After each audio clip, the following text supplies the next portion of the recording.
Good morning, student. It is class 5th, subject science. We are reading chapter 3 today. Chapter is interdependence in nature. प्रकृति में आपस में निर्भरता, एक दूसरे पर निर्भरता। जैसा कि सभी जीव जंतु मनुष्य प्रकृति में एक साथ रहते हैं, लेकिन उनके अलग अलग सभी के कार्य होते हैं। उनका वे आपस में किस प्रकार निर्भर करते हैं, एक दूसरे पर निर्भर हैं, उसी के बारे में हम इस लेसन में पढ़ेंगे।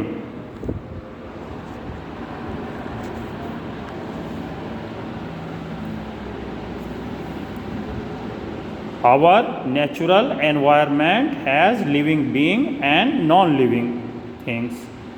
हमारे प्राकृतिक वातावरण में जीवित प्राणी और निर्जीव चीज़ें भी हैं। हमारा जो वातावरण है, एनवायरनमेंट है, सभी जीव जंतु, पेड़ पौधे, पशु पक्षी, मनुष्य, सभी जीव जंतुओं से, जीवित प्राणियों से, और जो अजीवित प्राणी हैं, निर्जीव हैं, जैसे नदी, पहाड़, झरना, पत्थर, ये निर्जीव वस्तुएं इनसे सभी से मिलकर बनता है। They make up the two parts of components of environment. इससे हमारे पर्यावरण के दो भाग बन जाते हैं।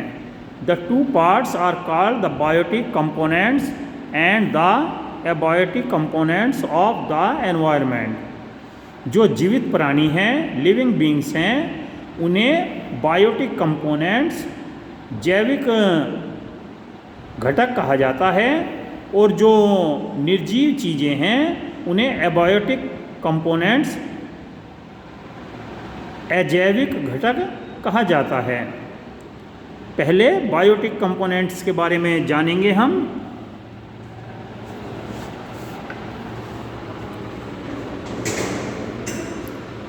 बायोटिक कंपोनेंट्स, जैविक घटक।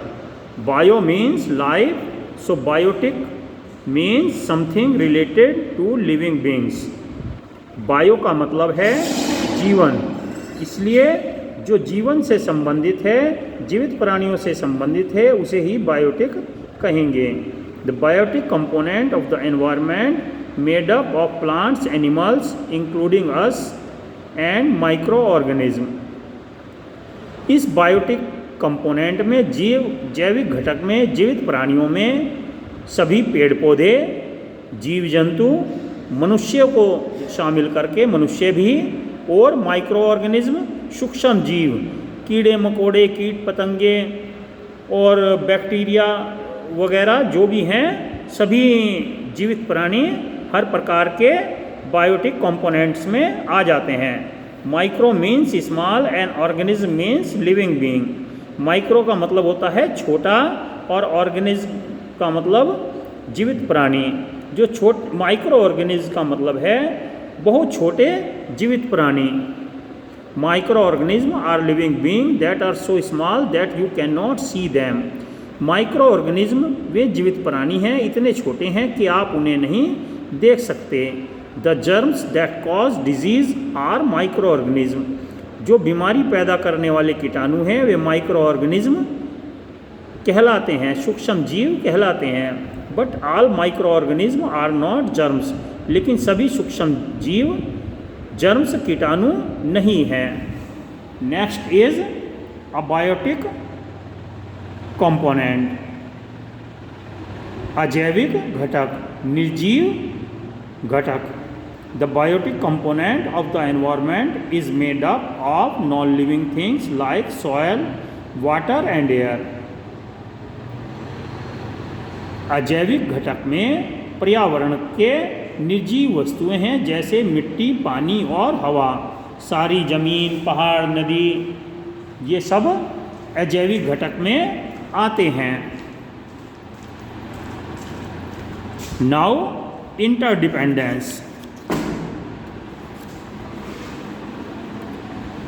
पारस्परिक निर्भरता, मनुष्य और जीव जंतु कैसे एक दूसरे पर निर्भर हैं। The components of the environment depend on each other और दे आर इंटरडिपेंडेंट। पर्यावरण के सभी घटक एक दूसरे पर निर्भर करते हैं, एक दूसरे की सहायता लेते हैं या वे आपस में परस्पर निर्भरता होती है। For example, animals depend on plants for food and plants need soil to grow. उदाहरण के लिए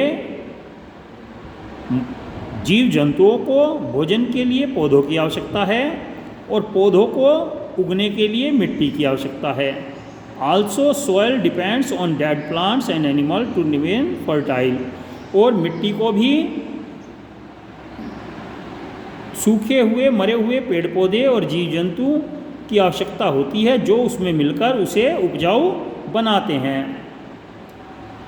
this is just one example of interdependence in nature. ये पर्यावरण में आपसी निर्भरता को दिखलाता है। Let us find out more about how the different parts of the environment help each other. हम इसके बारे में भी जानेंगे कि पर्यावरण के विभिन्न भाग किस प्रकार एक दूसरे को प्रभावित करते हैं। Okay student, read this chapter carefully. ध्यान से चैप्टर पढ़िए, अपना लर्न करिए और जो बुक वर्क भेजा है, पहले क्वेश्चन आंसर भेजे थे, सब अपना वर्क टाइम टू टाइम करते रहिए। और स्कूल कैंपस में चेक भी कराने आ सकते हैं आप या अपने पेरेंट्स से भेज सकते हैं। Okay, thank you.